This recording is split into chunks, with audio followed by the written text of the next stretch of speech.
আমাকে দেখে আতঙ্কিত মনে হচ্ছে? আমি একদমই আতঙ্কিত না। বিষয়টা হচ্ছে যে আমরা বুঝতে পারছি যে রায়টাকে কেন্দ্র করে বা নির্বাচনটা হয়ে যাচ্ছে, নির্বাচনটাকে কেন্দ্র করে দেশে একটা অস্থিতিশীল পরিস্থিতি গড়ে তোলার চেষ্টা করা হবে। এবং এইটা তো শুধু গতকাল আমার বাসায় না, তার আগেও আরও বেশ কয়েকটা জায়গায় ককটেল দেওয়া হয়েছে, বাসে অগ্নিসংযোগ করা হয়েছে, কিছু প্রাণহানির ঘটনাও ঘটেছে। আমি বরং ওইটা নিয়ে বেশি চিন্তিত যে বাসের মধ্যে, যাত্রীবাহী বাসে আগুন দেওয়া হচ্ছে, ওখানে প্রাণহানি হচ্ছে, মানুষ আহত হচ্ছে, আমরা ওইটা নিয়েই বেশি চিন্তিত। সরকারের তো অবশ্যই প্রস্তুতি থাকতে হবে, কারণ এখন ঘোষণা দিয়ে এই কাজটা করা হচ্ছে। আমরা বিভিন্ন টেলিফোন কনভারসেশন যেগুলো শুনছি, টেলিফোনে যে সমস্ত বক্তব্য শুনছি, সেখানে ঘোষণা আসছে যে এরকম কাজগুলো করা হবে। কাজে সরকার তো সেখানে অবশ্যই তার প্রস্তুতি নেবে এবং সরকার প্রস্তুতি নিচ্ছে।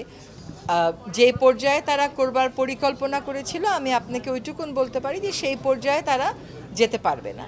কিন্তু এখন আমাদের দেশে একটা কথা আছে যে চোর চুরি করতে চাইলে তাকে আপনি কতটুকুন পাহারা দিতে পারেন। যে ঘটনাগুলো ঘটছে এগুলো হচ্ছে পাহারার বাইরে যে কাজগুলো করা হচ্ছে। সরকারের অবশ্যই, যেহেতু ঘটনাগুলো অব্যাহতভাবে ঘটছে, যদি সরকার তার সার্ভেইলেন্স বাড়াবে। আপনি আপনি জানেন বিদেশ থেকে কারা ইনফ্লুয়েন্স করেছে, দেশ থেকে কারা ওই বাসটাতে আগুন দেওয়ার জন্য ইনফ্লুয়েন্স করেছে, আপনি নাম জানেন?